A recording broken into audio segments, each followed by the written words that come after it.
Hello, everyone. Welcome to another episode of 50 Shades of Over 50. I have an exciting guest for this week's episode. Her name is Sade Curry, and we're going to be talking about dating after divorce. Yes. Yay! Welcome to the show. Thank you, Kwavi. It's a pleasure to be here. Thank you for having me. Yes. And so Sade came highly recommended. I'm going to tell you this. Most of my guests typically are over the age of 50, but she came highly recommended. So I had to make an exception. So how old are you, Sade? I am 45 and a half. So I'll turn 46. And I sometimes I forget how old I am because at a certain point the numbers just climb and you're like, listen, I don't remember anymore. But I checked. I'm 45. Great. So tell us a little bit about yourself.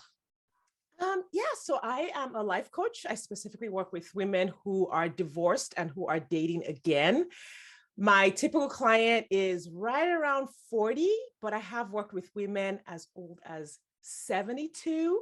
I've had a 65-year-old that I've worked with, a couple of 50-something-year-olds, but usually they're between the ages of 40 and 50. Okay. And that's usually when divorces happen. Like the bulk of divorces are late 30s, mid 40s is where it all starts to happen. And I came by that career because of my own story. I got divorced in 2015, went through the whole journey of healing, dating again, getting remarried, and coaching was a huge part of my journey. Saved my life. Wow. So tell us, so you said typically they're in a certain age group, but do they come to you like asking for permission to date, or they're not sure? Or tell me, like when they come to you, what are they seeking? All over the place. I have so many. Everyone's story is so different all over the place. I have women whose marriages were over 5 years before they actually got divorced. So like they had already grieved the marriage. They had already like processed a lot of things. They had already been in therapy for years. And because they've done so much processing, by the time, the divorce date happens, they're ready to date. Some people come blindsided by the divorce, like what is happening and what do I do next? And sometimes in those first few months after the divorce, they're like lonely and sad and grieving. And some of them think, oh, getting a new relationship is the answer. So when they come to me, some of them I have to say, hey, let's work through some other things first. Let's go through this healing journey. Let's do all of this first. So I do work with women who are like kind of at that tail end, who know they want a new partner, but also want to work through some things before they get there. I have women who have actually in a recent podcast, I had a client who had been divorced for 12 years, dated a few times, had a couple of relationships, but nothing that ever stuck. And then worked with me and met her partner. So it's, and then so there's some people who haven't dated at all. Nothing after the divorce. Yeah. And typically though, are they in the process of thinking of a divorce or have divorced when they come to you? Have divorced, or maybe their divorce is pending. They're not usually in a place where they're wondering whether or not they should get a divorce. And I have a long list of coaches who work with people who are thinking about a divorce or who are not sure whether they should stay or they should go. The plenty of coaches work with those women who are just kind of like in that limbo, or who are like really, I actually have a fellow coach, Stacey Mendelson, who works with high conflict divorces. So when the partner is really beating, the women down into the ground, trying to take all the kids, trying to take all the money, there are coaches who work with that group as well. Divorce is quite a long journey. They're many different phases. And so when they come to you, just walk us through that process. Okay, so typically I will kind of get a history.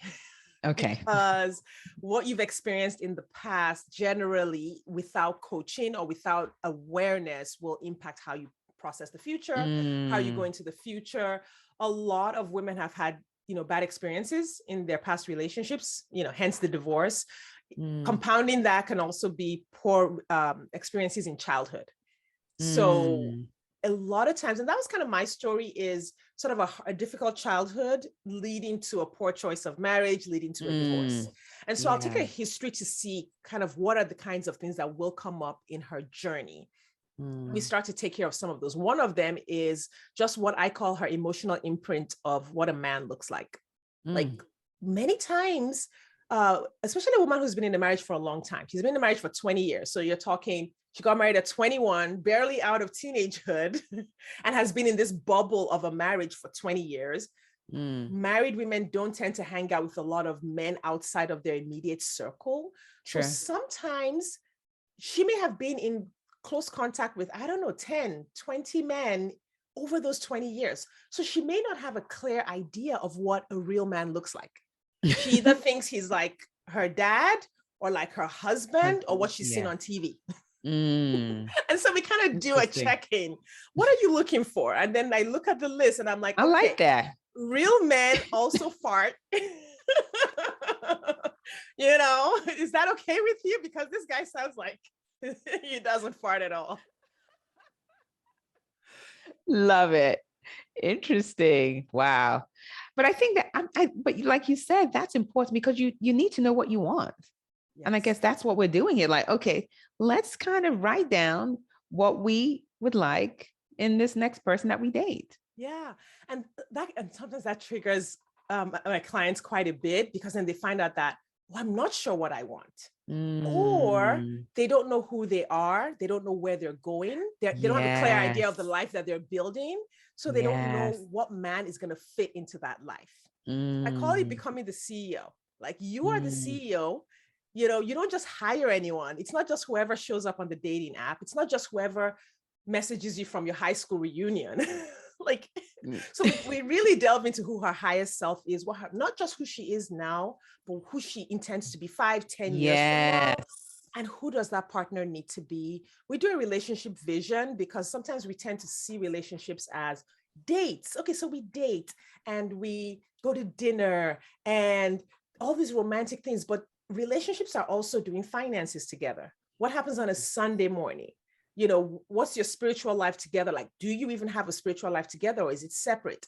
How will you parent? How will you vacation? Like, there's so many slices and, you know, you've been married quite a while. So, you know, you can have 80% of those perfect and the last 20% can just be like, seriously, what is happening here? Yeah, you're right. So you really have to look at all of that. And like you said, if they're coming together, he might have children, you may have children. How are you going to parent those kids? You know, you have the dad for the, you know, and the, you know, the other people involved in the relationship too. So you have to factor all of that in. It's interesting. 100%. Wow. It's a journey like no other. You know, the dating after divorce, and then the world, of course, has so many cliches and so many things that they say. You know, like, oh, I coached a client yesterday who was afraid that people were going to see her as this single mom looking for a dad for her kids. You know, and she's like, well, I do want my partner to love my kids. So like, what is wrong with that? Why would I bring someone into my life? Nothing is wrong with that.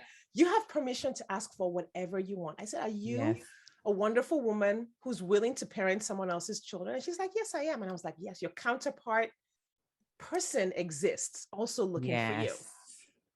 Wow. Yeah, I like that. So tell us about, because I know I've had a lot of people ask me this question, like when you get the person talking about dating after divorce, we want to know about dating apps. Yes. So I met my second husband on an app. I met him on Bumble. So just so you know, there are good men on Bumble. Okay. I come from a Christian tradition. And very flexible in some of my beliefs. I read the Bible differently than like your mainstream Christian. He is very middle of the road mainstream Christian. So a lot of, you know, my clients will be like, well, I want someone of the same faith and who loves Jesus and goes to church and believes and serves and has my same values around intimacy. I'm like, well, I found one of those guys on an app. So I don't know what to tell you. Like when he told me his spiritual background, I was like, huh, that's like we were talking about speaking in tongues. And I was like, so do you speak in tongues? Because I was really trying to figure out like how Christian this guy was. I said, so do you speak in tongues? He's like, yeah, as a matter of fact, I do. I'm like, dang. You're the real deal. So yes, I am a fan of dating apps. There is a particular process for using dating apps in a way that doesn't burn you out and that doesn't exhaust you. Yeah. Many women go onto the dating app sort of like with these rose-colored glasses, like, oh, you know, people are meeting people online. Maybe they had a friend or a couple of friends who met someone online. So they think it's sort of like a Walmart for, for, you know, good guys. Think of it more like a bar. Okay. People do meet good people in bars. Good people go to bars, but bars are also the same place where a lot of not so good people hang out. And here's the thing, and here's what I would love women to think about is, where did you meet your first husband?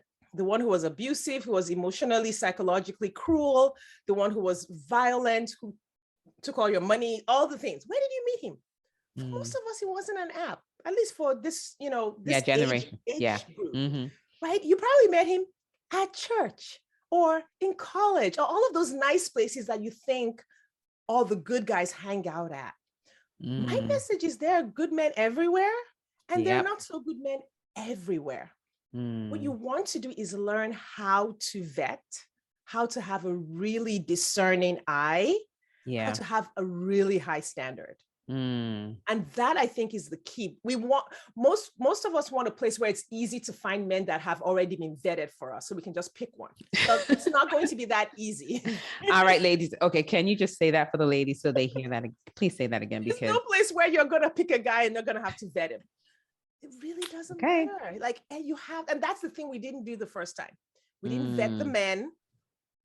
For whatever reason, we didn't know we needed to, or we got distracted by, you know, their shiny objects or their big cars or whatever it is, you know. Now it's really different. You really have to do the work. You really have to be willing to open your eyes.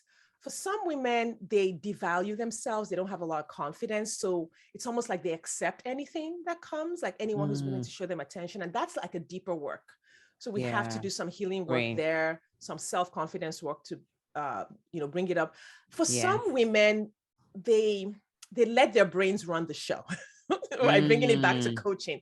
Our brain loves for things to be easy. So I will see women who are swiping on apps and they will fill in the gaps of the story. So they'll look at a profile and they'll be like, oh yeah, this guy works in the same industry as I do and his kids are the same age as mine. So therefore, and their brain just creates this whole story. And I'm like, listen, you don't know anything about this person. Nothing. Or they've been dating a guy for a while and he's told them a lot of things about himself and they believe him. And I'm like, well, yes, but I'm not saying don't believe him. I'm just saying you don't know yet, because all you know is what he's told you. So I teach my clients sort of a way to like start to observe behaviors, settings to have dates at. If you're always going to the most romantic place, watching the sunset, walking by the beach, you're not going to find out anything about that person. Yeah. Like you're just going to fall in love. And next thing is Tinder swindler time. Like you don't know anything. Tinder swindler time. Yeah, it's a show about this guy who just like swindled so many women. Really? I never heard of it. Yeah, I believe it's on Netflix. Check it out. But like there's a way to sort of put a person that you're dating through the paces. So in my program, we call it gates and milestones. It's like, what do you need to know? To really know a person, what would you need to know about them? What questions would you need to ask? What would you need to observe? In what settings would you need to observe them? If you want someone who loves children, how will you know he loves children? You can't just assume because he said it to you. He might think he loves children, but dislike the inconvenience that, you know, children can bring sometimes. Yeah. Right. You have to observe him. How are you going to arrange for him to be in a place where you can observe that behavior? Yeah. Wow. I like all these questions. Now, so you mentioned Bumble. Are there any other apps that that you would recommend? All the apps work. I know all of the apps have worked for somebody. Yeah. And that's the thing. It's kind of like how as coaches, we tell people it's your thoughts create your results. Yes. It's not the circumstance. Not the circumstance. Apps do not create your relationship. Yeah. All the apps work. Now, one thing I will say is in certain geographies, people tend to gravitate to certain apps, and you just have to figure that out for your area. It's sort of like Cash App and Venmo. It's kind of like when once one group of people are on Cash App, everyone is on Cash App because that's how everyone's paying each other. Yeah. Right. And so in your tive one app might be more popular than another, or might work better in one area than another. Yeah. So I literally tell people, listen, depending on who you are, what you're looking for, your geography, the size of your city, use the app that works. And sometimes that's a little bit of trial and error. Yeah. Right. So I walk my ladies through like, okay, listen, we observe what's happening on the apps, we tweak their process, we tweak their profile. And usually we're able to tell if that app is working or not working for the area after a while. But people tend to get on, and after 2 weeks, it's like, oh, it's not working. And there's all these things, and then they delete it. But ladies, installing and uninstalling the apps over and over is not the answer. It's not the answer. Nice. That's interesting. So dating sites aside, where can they find people? Okay, so I teach a process that has both going. Oh, so okay. meeting people online and offline. And the reason for that is that when you are only online, it's really easy to go into this sort of like thinking that that's the way the world looks. True. And that's so not reality. You lose perspective. So while the dating apps are great for meeting people who are also looking at the same time, it's sort of like everyone's in one space, so it's really good to do that. You also want to keep your perspective. It's kind of like, but I don't recommend going off to date offline. I recommend doing both at the same time. So okay. I teach networking skills. Really moving through your community in such a way that you're visible. The key is to be visible. That's true. It's interesting you should say that, because sometimes, people will say things, oh, I'm not meeting anyone. Where are you? I'm always at home. You're not going to find people at home. Yeah. No, it's not going to happen. Not going to happen. And also, if you go to a party and you sit in the back or you hide in the kitchen helping. All right, ladies, I'm sure some of you do that. So pay attention. Oh, I know they do. I've talked to enough women. I've talked to hundreds of women at this point. I'm like, yep, I know what you do. You're in the back helping. You're the, you're the nurturer, which is lovely. But when it comes to dating, we got to bring out your other side. Yes. We got to bring out the diva. Want to bring out the flirty teenager. You want to bring out your fun self. Not because that's the self that you have to put out, but that's the self that gets you more visible. Right? That gets you noticed at a party. You have to be willing to step out and have some of those awkward conversations. It feels awkward to you, but in reality, it really isn't awkward. It just feels awkward. And this is where coaching can help, because a lot of these situations will feel uncomfortable. Yeah, I have clients who are dating in their workplace. They are like asking around who's single that I might be interested in. That feels really uncomfortable. So we have to like process that emotion, coach around the thoughts, figure, look at the situation. Okay, what's appropriate, what's not appropriate? Because, and I'll say this because I've heard this so many times. Well, I don't want to go on an app because the people at work might see me. I'm like, wait. So you're telling me you don't want these guys who have jobs and who have jobs in your workplace or in your company. Yeah. So that means that they're kind of at the same level of, those are the guys we want. You want, exactly. 100%, yeah. But you know how the brain works. The brain's like, oh no, don't you? No. Yeah. So we do a lot of thought work. Yes. So many thoughts. I feel like dating has extra thoughts. Of course it does. Like, oh, I don't. And even the time frame, like, oh, okay, I'm divorced now. Like, how soon can I start dating? Are people going to say, I mean, there are so many thoughts. People have a lot to say. Here's the funny, other people have a lot to say about other people's dating journeys. That's it. A lot of other people. Keyword, other people. Yes, but you're the CEO of your journey. You decide. That's it. In my program, I don't have like one of these formulas. Well, 1 year for every 3 years you were married. None of that. I ask my clients, what do you want? Deep down inside, give yourself permission to go for what you want. And here's the thing, if there are problems that are going to show up along the way, then we deal with them. Like if you start dating and you start getting triggered and like emotionally you can't handle it, then the work has come to the surface and then we can do that work. But if you're waiting for this perfect time, How will you know? How will you know? Yeah. You won't know until you try, until you do it, do Yes. the work. 100. Go in there and do it. I think this is, I mean, and for me, because most of the women I work with are 50 and over, I tell them, listen, if not now, when? Like, go ahead and, you Yes. know, do the Yes. things that you've always wanted to do, but you probably didn't for one reason or the other. This is your time. Yes, 100%. I think we're bringing in that thinking of when our kids were still young and people were dependent on us and all of that, and still bringing it into this time of life where it's like, listen, I'm home free. Let's go. Let's go. And then, at this age too, for a lot of my clients, their kids are older, so it's like your kids are not entirely dependent on you anymore. And so you have this freedom to really be who you want to be, Yes. So. Yeah. And dealing with that discomfort as well. When I was dating, my kids were teenagers, right? And, I had given them a sense of independence. So overall, they didn't really care too much what I was doing. And so it's kind of like this fun thing where I would show my daughter like pictures of whoever I was dating. And she'd be like, ew, mom, he's not cute. I mean, listen, that girl is way pickier than I was. But it actually helped. So, instead of worrying about your kids, maybe go through the process of having those conversations like, hey, I'm dating again. I'm thinking I'm getting repartnered. Some kids might have, and when I say this, like I said, they're mostly teens, young adults. Some of them might have concerns. You want to have those conversations. You want them to tell you what's happening. You want them to maybe even have some input. Why not? They know the landscape. Let them help you. Yeah. Oh, I love that. Love it. Yeah, but I agree with, kind of getting that input too. Because, you're a family, you're going to make the ultimate decision, but it's nice to hear from them, know. Yes. Andrea Giles, who's also a life coach school certified coach.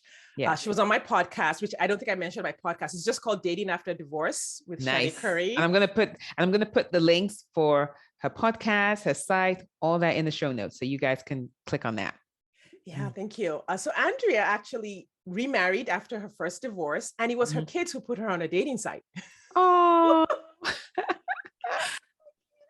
Kids aren't an obstacle. I think, you probably, this as a coach, we tend to use all these things in our lives as excuses. Yes. How we can't do what we want, but they are the reason why we should go after what we want. Seriously, it is. And if nothing, I always tell my clients this, listen, you are in your 50s and over, because I have, clients 50, 60, 70s and beyond. This is your time. Like you've used all these different reasons, raising the kids, your career. Now, this is your chance to just be whoever you choose to be. Permission granted. Do it. Yes. Yes. 100%. 100%. Yeah. All right. So before we go, I'd love for you to kind of maybe give our viewers something to think about in this process as they decide to, I want to start dating now. I'm divorced. Or maybe even someone who is just dating, has never been married and wants to go into this. Because one of the things I do hear them a lot of them say is, at this age, what do I do? So if you can just have, just a few words of wisdom for the ladies, I'd appreciate that. Yeah. So I would say make some decisions ahead of time before you start dating. Now, of course, some of those decisions might shift and morph as you go, but really have a baseline of how you want it to go.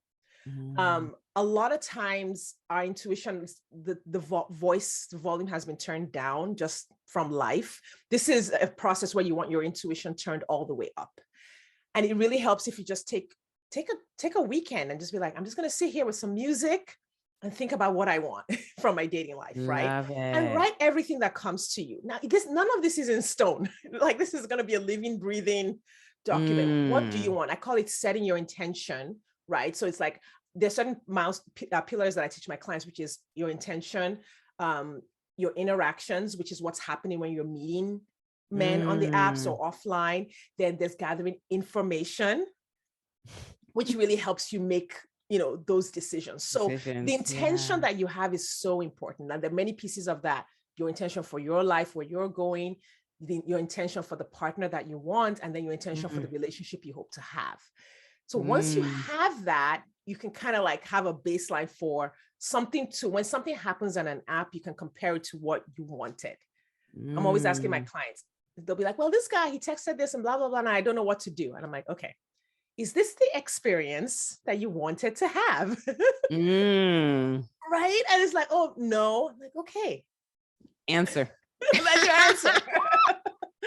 Right. So for sure, the intention is super important. We're mostly familiar with the interaction side of dating, the apps, dates, etc. The other part that's super important that I teach my clients that many of them don't know about is how to gather information. Often we're gathering all the wrong information. Is he bringing me flowers? Is he texting me good morning and good night? Is he like, that's good. But the information you really need to have is the kind of information that lets you evaluate a person to see whether they're fit for a long-term partnership. Like for a long-term relationship, is there trust? Can you trust this person? Is this person empathetic? Is this person kind? There's like deeper things that you really want to look for, because all the surface things don't tend to matter in the long run. Yeah, I love that. Oh, thank you so much. I know this is going to be helpful to the ladies listening. Thank you so much. I'm going to put all her information in the show notes, so you guys can click on that to get more information, because some of you out there need a coach.